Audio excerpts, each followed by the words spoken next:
Afternoon Soma आपનું સ્વાગત છે। તો ઓવરઓલ માર્કેટ જો ક્યાંને ક્યાં નેગેટિવ ઓપનિંગ થયા એના બાદ માર્કેટનું મોમેન્ટમ બધું બતાવ્યું, સારી રિકવરી પોઝિટિવ મૂડમાં આવ્યા, પણ પોઝિટિવ મૂડ પછી ક્યાંય ને ક્યાંય જે વોલેટાઇલ જે થોડું જોવા મળે એ ક્યાંય ને ક્યાંય થોડો અભાવ જોવા મળે છે। નો ડાઉટ પોઝિટિવ આવી ગયા છે, નિફ્ટી 25,550 પોઈન્ટની મજબૂતી ત્યાં જોવા મળી રહી છે। બેંક નિફ્ટી બી સારી એવી રિકવરી ત્યાં પણ નીચલા સ્તરથી જોવા મળી 60,400, પણ રિકવરી બાદ ક્યાંય ને ક્યાંય જે મોમેન્ટમ છે ઓવરઓલ એ હજી થોડું જોવા મળી રહ્યું નથી, કારણ કે ઓવરઓલ જોશો અમુક જે ગ્લોબલ માર્કેટ છે ક્યાંય ને ક્યાંય રજાના મૂડમાં છે, એટલે એને કંઈ એટલી સારી વોલેટાઇલિટી આજે માર્કેટમાં ખાસ કરીને જોવા નહીં મળે। અને વીકેન્ડ પછી બી આજે ઓવરઓલ માર્કેટ આ વીક ચાલુ થયું છે અને શરૂઆત તો સારી છે, ક્યાંય ને ક્યાંય શરૂઆત કન્ટિન્યુઅસ રહે તો જોવા મળશે મજબૂત। ઓવરઓલ આ બધા વિશે ચર્ચા કરીશું, પણ શરૂઆત કરશું હેડલાઇન્સની સાથે। ભારતીય બજારમાં નેગેટિવ ઓપનિંગ બાદ સારી રિકવરી, નિફ્ટી 100 પોઈન્ટ રિકવર સાથે 25,500 નજીક, તો સેન્સેક્સમાં પણ સારી રિકવરી સાથે 82,800 નજીક કારોબાર।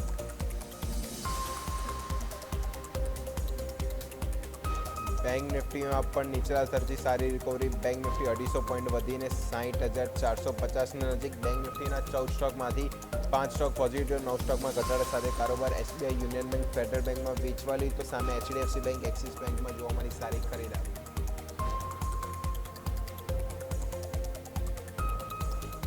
ત્રીજા ક્વાર્ટરમાં ટોરેન્ટ ફાર્માનો નફો 26% વધ્યો, આવકમાં પણ 18%નો વધારો, માર્જિન પણ સુધર્યા, તે બાદ સ્ટોકમાં 5%થી વધુની મજબૂતી, તો સામે ફોર્ટીઝ હેલ્થકેરના પરિણામ રહ્યા મિક્સ, નફામાં 22%નો ઘટાડો, માર્જિન આવક સુધર્યા પણ સ્ટોકમાં 1%થી વધુનો વેચવાલી। કેપિટલ માર્કેટ શેરોમાં વેચવાલી, આરબીઆઈ પ્રોપ ટ્રેડિંગમાં ચાર્જિસ વધારાની કડકાઈ, તે બાદ બેંકો પણ 100% કોલેટરલ વિના ફંડિંગ નહીં આપે, તે બાદ કેપિટલ માર્કેટ સ્ટોકમાં કડાકો, BSE, Angel One, Groww, MCX જેવા સ્ટોકમાં 4%થી વધુની વેચવાલી। મિડ કેપ અને સ્મોલ કેપ ઇન્ડેક્સમાં પણ ઘટાડા બાદ નીચલા સ્તરથી સારી રિકવરી, મિડ કેપ અંડેના 100 સ્ટોકમાંથી 60 સ્ટોક પોઝિટિવ, તો 40 સ્ટોકમાં ઘટાડા સાથે કારોબાર। GMR airport, Dixon, Cummins India mid cap અંડેના ટોપ ગેનર્સમાં, તો બીએસસી, આરબી અને ગોડફ્રે ફિલિપ મિડ કેપ અંડેના ટોપ લીડર્સમાં સામેલ।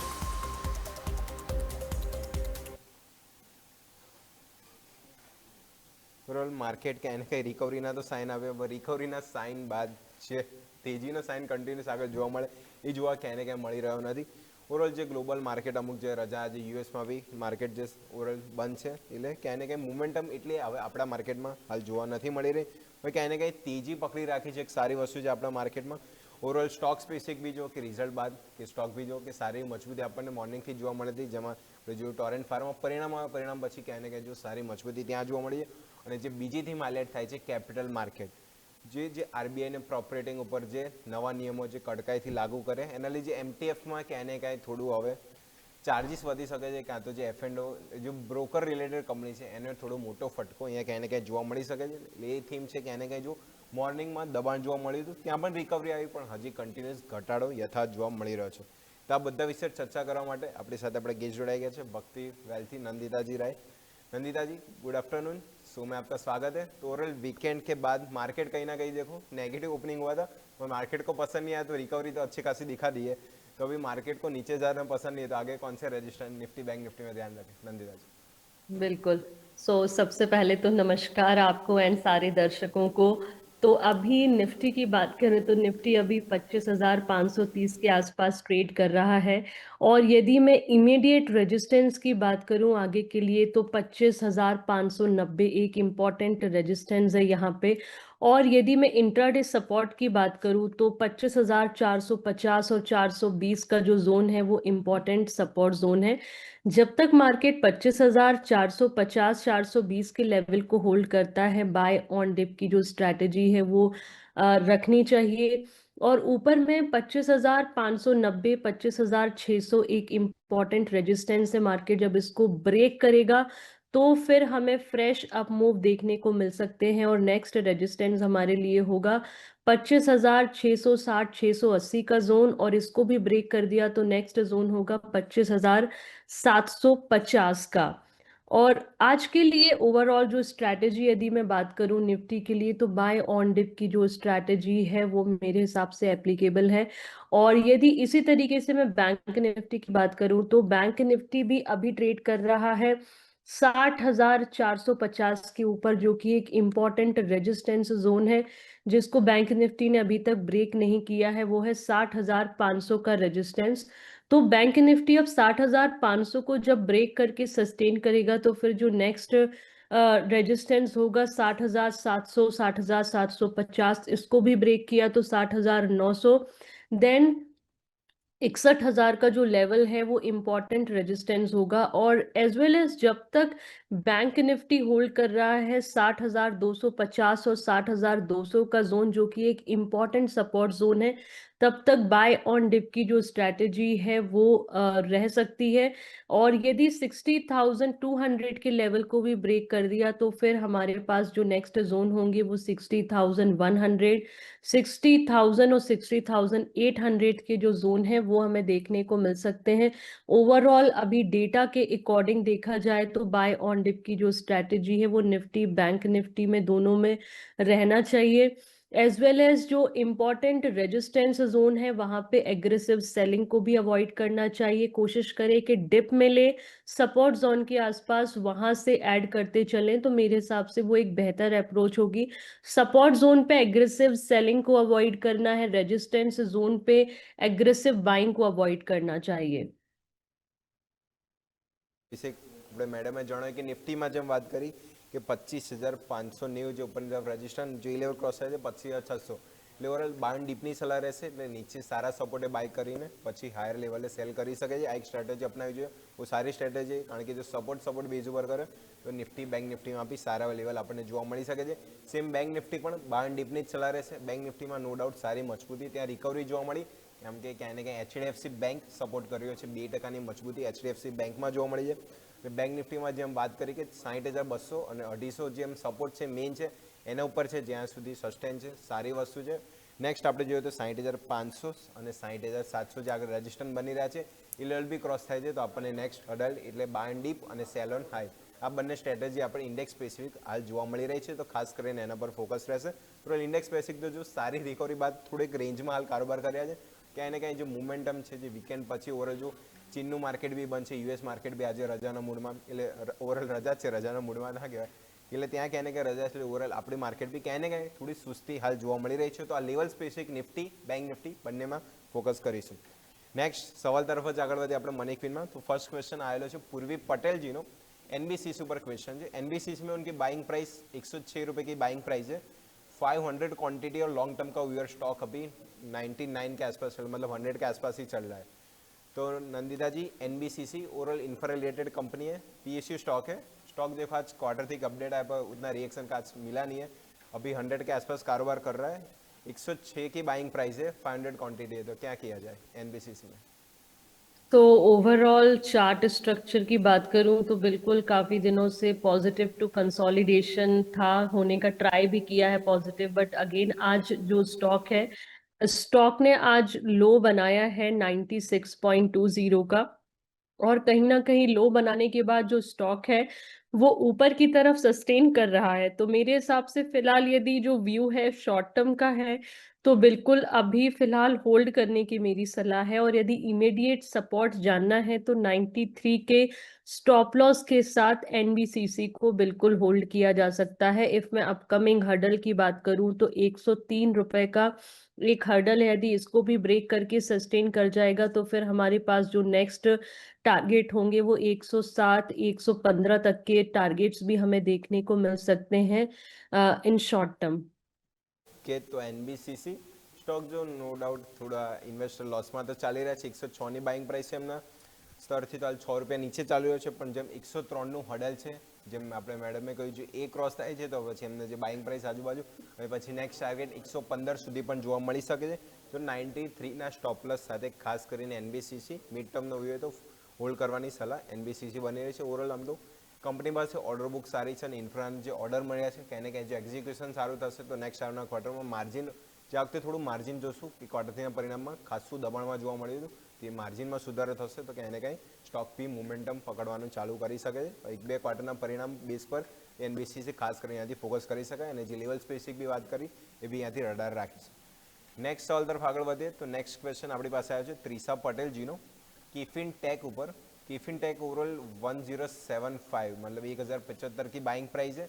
80 क्वांटिटी और मिड टू लॉन्ग टर्म का नजरिया है उनका, और स्टॉक अभी देखो तो एज 1000 के पार आज तो कारोबार कर रहा है, 1020 के आसपास ओवरऑल कारोबार कर रहा है। तो नंदिता जी, केफिन टेक ओवरऑल बात करूँ तो आज जो कैपिटल मार्केट जो स्टॉक है उसमें तो नरमाई दिख रही है, और ये स्टॉक मैंने मॉर्निंग में पॉजिटिव दिया था कि 1000 का लेवल क्रॉस करेगा। 1000 तो मेरा टारगेट अचीव हो गया है। तो केफिन टेक को आप कैसे देख रहे हो? तो बहुत बढ़िया, बहुत शुभकामनाएं आपको। बहुत अच्छा लेवल है, मॉर्निंग से काफी अच्छा जो मोमेंटम है वो कैप्चर हुआ है। मतलब यदि मैं ओपनिंग प्राइस बोलूं तो 968 की ओपनिंग प्राइस है और हाई 1040 का बना हुआ है, और अभी स्टॉक 1020 के आसपास चल रहा है। तो ओवरऑल जो चार्ट स्ट्रक्चर था काफी समय से बियरिश टू कंसोलिडेशन जोन में था, बट ओवरऑल आज कहीं ना कहीं जो पॉजिटिव नोट पे स्टॉक अभी दिखाई देता है। तो मेरे हिसाब से जो इन्वेस्टर हैं उनकी जो बाइंग प्राइस है वो भी 1000 से ही है। तो मेरे हिसाब से अभी फिलहाल वो होल्ड कर सकते हैं, क्योंकि स्टॉक ने काफी लगभग 1200 1300 के जोन से करेक्शन देके अभी 1000 मतलब जो 950 960 का लेवल है जिसको फिलहाल एक सपोर्ट जोन अभी माना है। और यदि स्टॉक इस लेवल के ऊपर मतलब 1015 के ऊपर ही सस्टेन करके आज क्लोज होगा तो ओवरऑल चार्ट स्ट्रक्चर जो है वो पॉजिटिव में कन्वर्ट हो जाएगा। उसके बाद फिर अपकमिंग हमारे पास जो रेजिस्टेंस होंगे वो 1060, और 1060 के बाद आपका 1100 1120 तक का जो लेवल होगा ये एक रेजिस्टेंस जोन होगा, और एक तरीके से देखा जाए तो एक हर्डल भी है। तो मेरे हिसाब से यहाँ तक लेवल मिले और कहीं से भी कुछ लगता है कि 1100 1120 के जोन के आसपास से कुछ सेलिंग आ रही है तो वहां पे फिर प्रॉफिट बुकिंग करने की मेरी सलाह रहेगी। કે તો કેફિન ટેક સ્ટોક જો શરૂઆતથી જ મજબૂતી ક્યાંય ને ક્યાંય જોવા મળી હતી। ટોટલ કેપિટલ માર્કેટ સેક્ટર તો ડાઉન હતું, પણ આ સ્ટોક છે ક્યાંક અલગ રિએક્શન જે જોવા મળ્યું હતું। ક્વાર્ટર થ્રીના પરિણામ બી મજબૂત જોવા મળ્યા હતા અને સ્ટોક ખાસો પીટાઈ ચૂક્યો હતો 1000ની નીચે। જેમ મેડમે બી કહ્યું કે નીચે આવ્યો ત્યાંથી સારું એક બાઉન્સ બેક આજે જોવા મળ્યું છે 4 થી 5% મજબૂતી। એટલે ઓવરઓલ જોઈશું અત્યારે જેમ 1000ની ઉપર તો 1015 એની ઉપર આજુબાજુ જો ક્લોઝિંગ આવે છે તો 1060 1100 સુધીના લેવલ આ સ્ટોકમાં જોવા મળી શકે છે।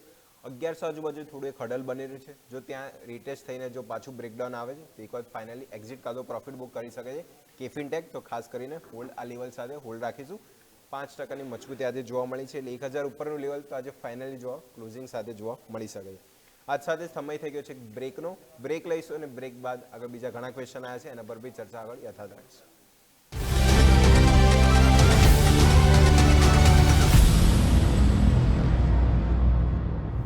બ્રેક બાદ આપનું સ્વાગત છે। તો ઓવરઓલ માર્કેટ જો ક્યાંય ને ક્યાંય થોડી પાછું મોમેન્ટમ બતાવ્યું 25,550 હાલ નિફ્ટી જો એની આજુબાજુ કારોબાર કરી રહી છે। એટલે ઓવરઓલ જે જોઈશું 20 થી 30 પોઈન્ટની મૂવમેન્ટ હાલ એક કેન્ડલમાં આપણને 15 મિનિટમાં જોવા મળે છે। બેંક નિફ્ટી બી જો ક્યાંય ને ક્યાંય 60,500 એટલે નિફ્ટી 25,600ની તરફ અને બેંક નિફ્ટી 60,500ની તરફ થોડું પહેલ કરી રહ્યું છે। જેમ લેવલ સ્પેસિફિક આપણે ગેસ્ટે કહ્યું હતું જે હર્ડલ બની રહ્યું છે એ લેવલ ક્રોસ થાય છે તો ફર્ધર પછી એક નવી અપટ્રેન્ડ મૂવ કાં તો મોમેન્ટમ થોડું હજી આપણને નિફ્ટી બેંક નિફ્ટીમાં જોવા મળી શકે છે। આની ઉપર વોચ રાખીશું। और नेक्स्ट सवाल तरफ આગળ વધીએ तो नेक्स्ट क्वेश्चन अपनी पास आया है नंदिनी जी नो। लालपत लैब में उनकी बाइंग प्राइस है 1435 मतलब 1435 की बाइंग प्राइस है। 45 क्वांटिटी और शॉर्ट टू मिड टर्म का व्यू और स्टॉक अभी 1430 के आसपास चल रहा है। तो नंदिता जी ओवरऑल फार्मा सेक्टर की बात करो तो आज मॉर्निंग से फार्मा सेक्टर तेजी में दिख रहा है, और जैसे नेटको फार्मा वो अच्छी खासी तेजी दिखा रहा है। तो लालपत लैब स्टॉक में तो उनके बाइंग प्राइस के आसपास से अभी कारोबार कर रहा है। तो लालपत लैब उनका शॉर्ट टू मिड टर्म का व्यू है, तो कौन से टारगेट के लिए होल्ड कर रखे हैं लालपत लैब? बिल्कुल बिल्कुल बिल्कुल। सो ओवरऑल चार्ट स्ट्रक्चर अब कहीं ना कहीं पॉजिटिव में आने का है। 1433 का लेवल होल्ड करके सस्टेन करेगा तो जो स्ट्रक्चर है वो बिल्कुल पॉजिटिव में ही कन्वर्ट हो जाएगा। और यदि अपकमिंग लेवल्स की मैं बात करूं 1430 1433 को ब्रेक होने के बाद जो नेक्स्ट हर्डल होगा स्टॉक का वो 1480 का होगा। नेक्स्ट रेजिस्टेंस 1480 है, तो वहां तक हमें लेवल्स देखने को मिल सकते हैं, और इसको भी यदि ब्रेक करके सस्टेन किया तो फिर 1530 और उसके बाद 1570, और ये भी ब्रेक हो गया तो फिर ऊपर में 1650 तक के भी जो लेवल है मिड टू शॉर्ट टर्म में देखने को मिल सकते हैं। और इमीडिएट इमीडिएट यदि सपोर्ट की बात करें कि स्टॉप लॉस क्या होना चाहिए, तो मेरे हिसाब से 1350 एक मिड टू शॉर्ट टर्म के लिए 1350 का एक जो स्टॉप लॉस है उसको भी मेंटेन किया जा सकता है। લેબ સ્ટોક જો ક્યાંય ને ક્યાંય થોડું મોમેન્ટમ પકડવાનું ચાલુ કર્યું છે 2% મજબૂતી, તો 1350ના સ્ટોપ પ્લસ સાથે હોલ્ડની સલાહ બની રહી છે. નેક્સ્ટ 1430 1480 એ હડલ છે, એ ક્રોસ થાય છે તો પછી 1530 1570 અને લોંગ ટર્મ 1600 સુધીના પણ ટાર્ગેટ લાલપાત લેબમાં જોવા મળી શકે છે. એમ ક્યાંય ને ક્યાંય ફાર્મા સેક્ટર થોડું પોઝિટિવનેસ બતાવવાનું ચાલુ કર્યું છે. લાસ્ટ વીક બી જોયું હતું ફાર્મા સેક્ટર સારી મોમેન્ટમમાં જોવા મળ્યું હતું, અને આ વીક બી જો કે ક્યાંય ને ક્યાંય આજે વીકનો પહેલો દિવસ છે, ફાર્મા સેક્ટર આપણે જોઈશું નિયર બાય 1% મજબૂતી જોવા મળી રહી છે. તો લાલપાત લેબ આ લેવલ ખાસ કરીને વોચ રાખીને હોલ્ડની સલાહ બનશે લાલપાત લેબ, તો ફોકસ કરીશું. નેક્સ્ટ સવાલ તરફ આગળ વધીએ તો નેક્સ્ટ क्वेश्चन भी फार्मा स्टॉक ऊपर है, अजंता फार्मा. अजंता फार्मा दीवानसी जी का क्वेश्चन है. 2620 की बाइंग प्राइस है, 40 क्वांटिटी और लॉन्ग टर्म का मतलब 40 क्वांटिटी लॉन्ग टर्म का व्यू रखे, और स्टॉक अभी 2950 के आसपास चल रहा है, 2950. तो नंदिता जी फिर से pharma related Ajanta pharma investor अभी देखो तो प्रॉफिट में 2950 और 2620 की बाइंग है, तो 2950 अभी चल रहा है. तो अजंता फार्मा भी प्रॉफिट अभी बुक कर ले या फिर अभी भी होल्ड कर सकते हैं क्वांटिटी. सो ओवरऑल यदि मैं चार्ट स्ट्रक्चर की बात करूं तो स्ट्रक्चर इज पॉजिटिव, और इन्वेस्टर ने एकदम सपोर्ट जोन के आसपास से ही लिया था और अभी अच्छे खासे प्रॉफिट में है. तो मेरे हिसाब से अभी जो हर्डल मुझे दिखाई देता है 3000 का हर्डल है. यदि इसके आसपास स्टॉक सस्टेन नहीं करता है और कोई रिवर्सल हमें देखने को मिलता है, तो फिलहाल प्रॉफिट बुकिंग करने की मेरी सलाह है. और यदि 3000 के लेवल को भी ब्रेक करके सस्टेन कर जाए, तो फिर नेक्स्ट जो जोन होंगे वो होगा 3060 का. और इसके बाद 3060 भी यदि ब्रेक कर जाता है, तो उसके बाद आराम से 3150 तक के जो लेवल होंगे वो ओपन होंगे, और नेक्स्ट हर्डल रहेगा आपका 3150 का, और उसके पहले 3050. तो अभी फिलहाल 3000 का लेवल पे थोड़ा सा ध्यान दें. यदि 3000 का लेवल ब्रेक करके सस्टेन करता है अच्छे वॉल्यूम के साथ, तो होल्ड कर सकते हैं अपकमिंग लेवल्स के लिए. अदरवाइज 3000 के जोन के आसपास प्रॉफिट बुकिंग करने की मेरी सलाह रहेगी. કે અજંતા ફાર્મા વ્યૂ હાલ આ રીતનો બની રહ્યો છે. ઇન્વેસ્ટર સારા પ્રોફિટમાં ચાલી રહ્યા છે, ક્યાંય ને ક્યાંય જોશો 2420ની બાઇંગ 2950 આજુબાજુ સ્ટોક ચાલી રહ્યો છે. 3000ના લેવલ સુધી હજી હોલ્ડ કરી શકે. જો એ લેવલ બ્રેક થાય છે તો હજી નેક્સ્ટ ટાર્ગેટ ઓપન થશે, પણ જો ત્યાં સસ્ટેન નથી થતું, ફર્ધર આપણને રીટેસ્ટ લઈને બ્રેકડાઉન જોવા મળે છે, તો એક વખત એક્ઝિટની સલાહ રહેશે, પ્રોફિટ બુક કરી લેવું જોઈએ. પછી નેક્સ્ટ જો બ્રેકઆઉટ થાય છે તો નેક્સ્ટ પછી 3050 3100 સુધીના ટાર્ગેટ આપણને અજંતા ફાર્મામાં જોવા મળી શકે. એટલે સારા લેવલનું બાઇંગ છે, સારી ક્વોન્ટિટી છે અને સારા પ્રોફિટમાં બી ચાલી રહ્યા છે. એટલે ઓવરઓલ હોલ્ડની સલાહ બનશે લોંગ ટર્મ માટે. આ ટાર્ગેટ ખાસ કરીને વોચ રાખે અને ટ્રેલિંગ સ્ટોપલસ સાથે હોલ્ડ રાખવાની સલાહ બનશે અજંતા ફાર્મા, તો ખાસ કરીને फोकस કરશું. नेक्स्ट सवाल तरफ जाइए तो नेक्स्ट क्वेश्चन अपने पास आया है ईसा जी का, इंजीनियर्स इंडिया. इंजीनियर्स इंडिया में ओवरऑल उनकी बाइंग प्राइस देखूँ तो 190 के आसपास उनकी बाइंग प्राइस है. 45 क्वांटिटी और लॉन्ग टू मीडियम टर्म का व्यू, और स्टॉक अभी देखो तो 210 के आसपास अभी चल रहा है. तो नंदिता जी इंजीनियर्स इंडिया ओवरऑल देखो स्टॉक लास्ट 2 दिन से अच्छा खासा मूव दिखा रहा है. बाइंग प्राइस 190 के आसपास, अभी 210 के आसपास ओवरऑल चल रहा है. तो इंजीनियर्स इंडिया अभी तो बाइंग तो रिसेंटली की ऐसा ही लगता है, पर क्वार्टर 3 के रिजल्ट के बाद अच्छा खासा रिएक्शन स्टॉक ने दिखाया. तो अभी भी क्या पोटेंशियल बाकी है कि अभी भी अपसाइड मूव देख सकते हैं इंजीनियर्स इंडिया?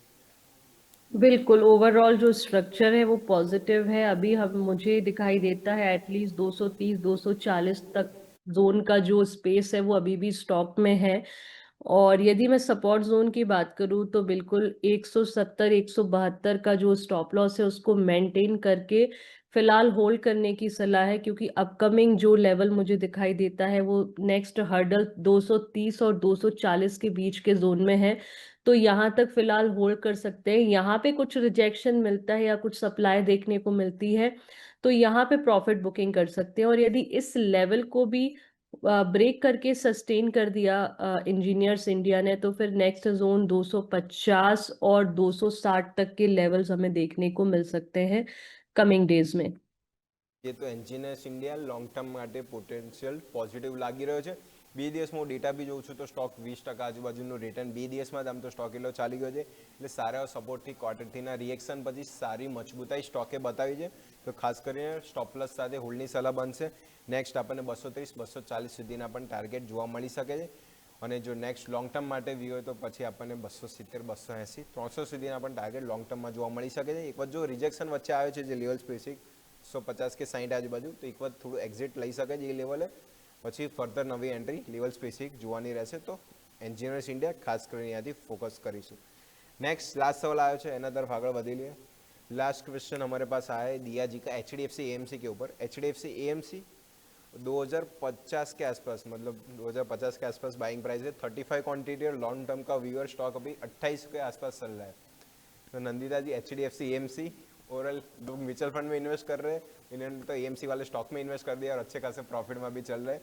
प्रतिशत देखो तो 800 के ज़्यादा प्रतिशत प्रॉफिट में चल रहे. तो HDFC AMC स्टॉक तो वैसे अच्छा खासा है, तो क्या किया जाए? तो ओवरऑल यदि मैं चार्ट स्ट्रक्चर की बात करूं तो बिल्कुल पॉजिटिव है. इन्वेस्टर ने एकदम सपोर्ट जोन के आसपास बाइंग को एड ऑन किया हुआ है और अभी अच्छे खासे प्रॉफिट में भी है. तो मुझे अभी ऐसा लगता है कि जो नेक्स्ट हर्डल मुझे दिखाई देता है वो 2900 का है. तो एक बार को 2900 तक बिल्कुल स्टॉक को रखा जा सकता है और यहाँ पे यदि कुछ ब्रेकआउट मिलता है तो फिर हमारे पास जो अपकमिंग लेवल्स होंगे वो 2980 और 3000 तक के लेवल्स होंगे. बट यदि यहाँ पे कुछ भी लगता है कि रिजेक्शन या सप्लाई बन रही है तो फिर यहाँ पे एक बार को प्रॉफिट बुकिंग कर सकते हैं. और यदि स्टॉप लॉस की बात करूँ तो 2730 का एक स्टॉप लॉस या जो सपोर्ट है उसको मेंटेन करके फिलहाल होल्ड करने की मेरी सलाह है. बस ध्यान देना है एक हर्डल है 2900 का. अभी 2830 फिलहाल स्टॉक चल रहा है और यदि 2900 ब्रेक होता है तो फिर 2980 और 3000 तक के जो जोन है फिर नेक्स्ट रेजिस्टेंस और नेक्स्ट सप्लाई जोन यही रहेगा. फिर यहाँ पे प्रॉफिट बुकिंग करें.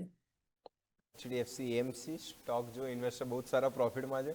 મ્યુચ્યુઅલ ફંડમાં તો આટલું રિટર્ન નહીં હોય પણ એટલું એમણે સ્ટોકમાં કમાઈ લીધું છે. HDFC AMC સારી વસ્તુ છે. તો સારા પ્રોફિટમાં છે તો ટ્રેલિંગ સ્ટોપ લોસ 2750 આજુબાજુ સ્ટોપ લોસ રાખીને હોલ્ડની સલાહ બનશે. સ્ટોક 2830 આજુબાજુ હાલ ચાલી રહ્યો છે. 2980 આજુબાજુ એક હડલ બની રહ્યું છે. તો હડલથી જો રિજેક્શન આવે છે તો એક વખત એક્ઝિટ લઈ લેવું જોઈએ અને જો સસ્ટેન થઈ જાય છે તો પછી નેક્સ્ટ આપણને 3050 સુધીના નેક્સ્ટ રેઝિસ્ટન્સ કાં તો ટાર્ગેટ આપણને HDFC AMC માં જોવા મળી શકે. સારા લેવલે બાઇંગ છે, સારું પ્રોફિટ છે. તો ખાસ કરીને લેવલ સ્પેસિફિક અને ટ્રેલિંગ સ્ટોપ લોસ સાથે હોલ્ડની સલાહ બનશે HDFC AMC. तो खास करके फोकस करજો. नंदिता जी इसके साथ समय हो गया है मनी क्वीन में शो समाप्ति का. तो हमने जितने भी स्टॉक डिस्कस किए आपके डिस्क्लेमर. तो मैंने जो भी डेटा एंड कंटेंट आप लोगों के साथ यहाँ डिस्कस किया है वो लर्निंग एंड एजुकेशन पर्पस के लिए है. इन सारे स्टॉक्स में मेरी कोई भी पर्सनल होल्डिंग नहीं है. मैंने मेरे क्लाइंट्स को जरूर सजेस्ट किया हो सकता है. बाकी किसी भी स्टॉक में इन्वेस्टमेंट करने से पहले अपने फाइनेंशियल एडवाइजर के साथ जरूर संपर्क करें. धन्यवाद. જી બિલકુલ. તો ઓવરઓલ ઘણા બધા ક્વેશ્ચન ડિસ્કસ કર્યા. હજી આગલા શોમાં મેડમ આપણી સાથે જોડાઈ રહ્યા છે. જે આપણે બીજો શો છે એમાં બી ઘણા ઇન્વેસ્ટરના ક્વેશ્ચન આવ્યા છે તેના પર બી ચર્ચા કરીશું. પણ સમય થઈ ગયો છે બ્રેકનો. બ્રેક લઈશું ને આગળ જે આપણો બીજો શો છે કોલ કરો કમાઓ એમાં બી ક્વેશ્ચન અને જે માર્કેટની ચર્ચા આગળ યથાવત રહેશે.